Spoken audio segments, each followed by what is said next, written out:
जी बिस्मिल्लाहिर्रहमानिर्रहीम, अस्सलाम वालेकुम। Welcome to my YouTube channel. तो आज की इस वीडियो में बात करूंगा मैं रोमानिया और बल्गारिया के बारे में।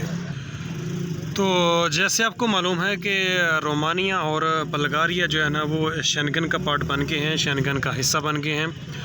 तो अब उन्होंने शेंगन की जो पॉलिसी है उसको फॉलो करते हुए, उनके रूल एंड रेगुलेशन को फॉलो करते हुए उन्होंने दोनों कंट्री ने, रोमानिया और बल्गारिया ने जो है ना वो वर्क परमिट देने शुरू कर दिए हैं। अब वो वर्क परमिट कैसे आप ले सकते हैं, क्या उसमें आपको मुश्किलात हो सकती हैं या कौन कौन सी चीज़ें आपको फॉलो करनी है ताकि आपको वहाँ पर पहुँचकर किसी तरह की भी कोई दिक्कत ना हो, तो ये बताऊँगा आपको आज की इस वीडियो में। तो जो नए साथी, नए दोस्त चैनल पे जुड़े हैं, चैनल को लाइक और सब्सक्राइब करें ताकि आने वाली हर नई वीडियो, हर नई अपडेट आप तक आसानी से और बर वक्त आपको मिलती रहे। तो जैसा कि आप जानते हैं कि रोमानिया और बल्गारिया जो है ना वो शेंगन का पार्ट है, शेंगन का हिस्सा है। तो उसके लिए वर्क परमिट आप ले सकते हैं, उन्होंने वर्क परमिट देना शुरू भी कर दिए। लेकिन आपको एक चीज़ बताऊं कि दोनों में, रोमानिया और बल्गारिया में अगर मैं सजेस्ट करूं तो रोमानिया जो है वो मच बेटर है, ज़्यादा बेहतर है बल्गारिया से। उनकी एक अपनी, दोनों कंट्री की अपनी अपनी एक अलग अलग पॉलिसी है, लेकिन रोमानिया जो है ना वो ज़्यादा बेहतर है बल्गारिया से। बल्गारिया भी है क्योंकि वो शेंगन का पार्ट है, लेकिन बल्गारिया से ज़्यादा बेहतर है। यानी अगर आप टॉप प्रायोरिटी रखें दोनों कंट्री में तो जो रोमानिया है वो ज़्यादा बेहतर कंट्री है बल्गारिया की निस्बत। तो वर्क परमिट लेने के लिए ज़ाहिर है आप जानते हैं कि किसी भी कंट्री में वर्क परमिट के लिए वहाँ पे जो कंपनियाँ होती हैं वो वर्क परमिट जो है ना इशू करती है। अब उन्होंने क्या किया है कि उन्होंने अपनी जो रिस्पॉन्सिबिलिटी है ना, पहले कंपनियाँ डायरेक्ट जो है ना वो वर्क परमिट भेजती थी किसी भी जिसको उन्होंने बुलाना होता था, चाहे किसी भी कंट्री का हो। अब उन्होंने क्या किया है कि उन्होंने ये जो ज़िम्मेदारी है वो दे दी है रिक्रूटमेंट एजेंसी को। यानी जो एजेंसियाँ होती हैं उन्होंने सारा काम उनको दे दिया है कि आप ये काम करें, कंपनी को किसी तरह की भी कोई दिक्कत नहीं आनी चाहिए, कंपनी को किसी तरह कोई परेशानी ना हो, ना कंपनी को पेपर वर्क करना पड़े, ना उनको फाइलिंग तैयार करनी पड़े। ये सारा काम अब कर रही हैं एजेंसियाँ। मुख्तलिफ़ कंट्री में उनकी मुख्तलिफ़ एजेंसियाँ हैं, एशिया में भी हैं, इसके अलावा और भी कंट्री में हैं, अफ्रीका में भी हैं। लेकिन उनको, कंपनी को गर्ज़ होती है काम से। अगर काम आप लोग अच्छा कर रहे हैं, ये अच्छा काम करने की आप में सलाहियत है तो आप इजीली जा सकते हैं।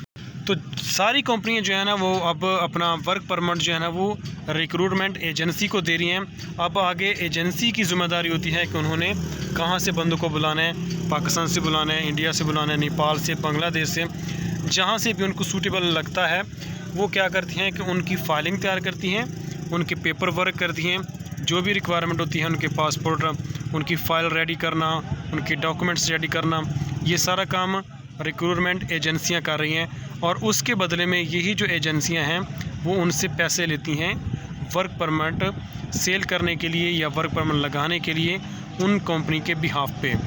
तो ये एक इस तरह का प्रोसेस अब चल रहा है। तो अब क्या, उसके बाद क्या होता है, जो एजेंसियां होती हैं उनके आगे सब एजेंसीज़ होती हैं या एजेंट होते हैं, उन्होंने उनको हायर किया होता है, वो मुख्तलिफ़ कंट्रीज़ में होते हैं और वो कस्टमर को ढूंढती हैं जो मुतलका उनको लोग चाहिए होते हैं। क्योंकि हर फील्ड में हर आदमी चाहिए होता है, चाहे आप इलेक्ट्रिशियन है, प्लम्बर है, मैसन है, आप पेंट का काम करते हैं, आप सिक्योरिटी गार्ड का काम करते हैं, आप डॉक्टर हैं, इंजीनियर हैं, किसी भी फील्ड में हैं, हर फील्ड में वहाँ पर भी ज़रूरत है, बल्गारिया में भी और रोमानिया में भी वर्क परमिट की।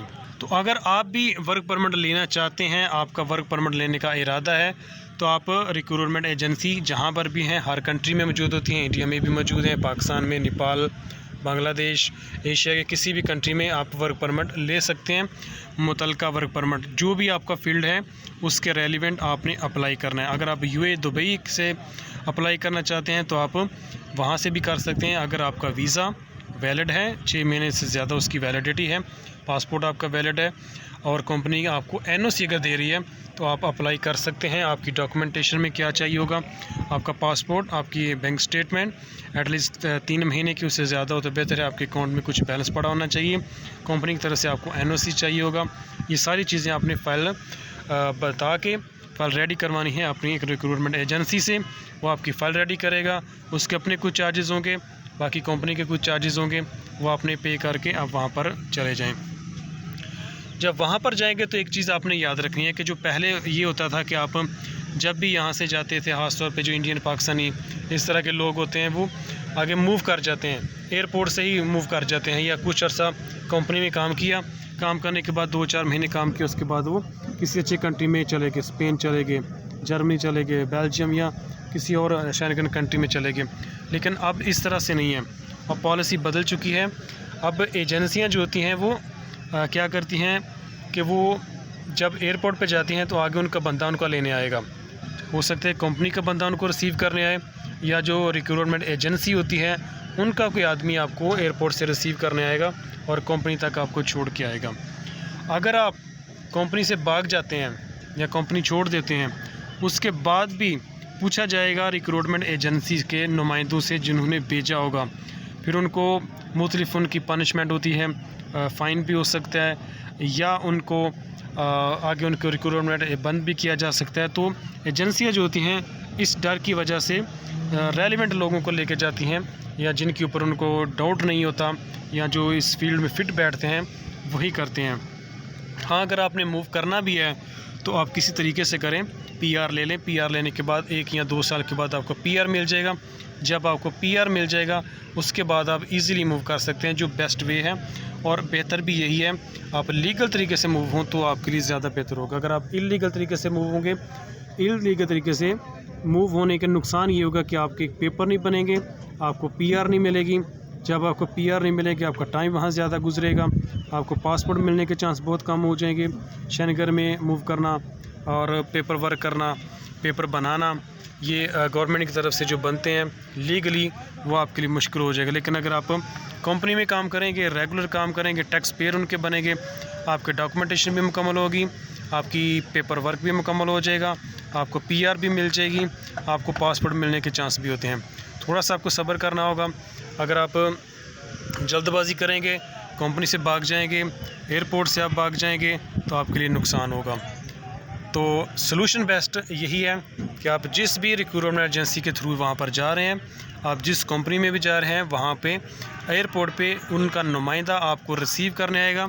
जब उनका नुमाइंदा आपको रिसीव करने आएगा, कंपनी में आप जाएंगे, तो फिर क्या होगा, आप उस कंपनी में काम करेंगे।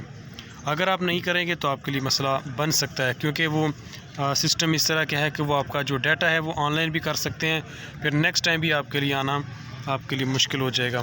तो बेहतर यही है आप वर्क परमिट लें और जिस कंपनी में भी जा रहे हैं उसके ऊपर काम करें, 1 साल काम करें, 2 साल काम करें, उसके बाद आपको PR मिल जाएगी। PR मिलने के बाद आप इजीली जो है ना वो क्विट कर सकते हैं और आप मूव कर सकते हैं। तो यही बेस्ट ऑप्शन है। तो वर्क परमिट अभी ओपन हो चुके हैं, आप वर्क परमिट लें और आप बुल्गारिया और रोमानिया के लिए मूव करें। शेंगन का पार्ट बन चुके हैं ये। तो ये थी आज की हमारी वीडियो। उम्मीद करता हूँ कि आप लोगों इस इन्फॉर्मेशन को दूसरे तक ज़रूर पहुँचाएँगे। अपना बहुत सारा ख्याल रखें। मिलेंगे एक नई वीडियो के साथ, तब तक के लिए अल्लाह हाफिज़।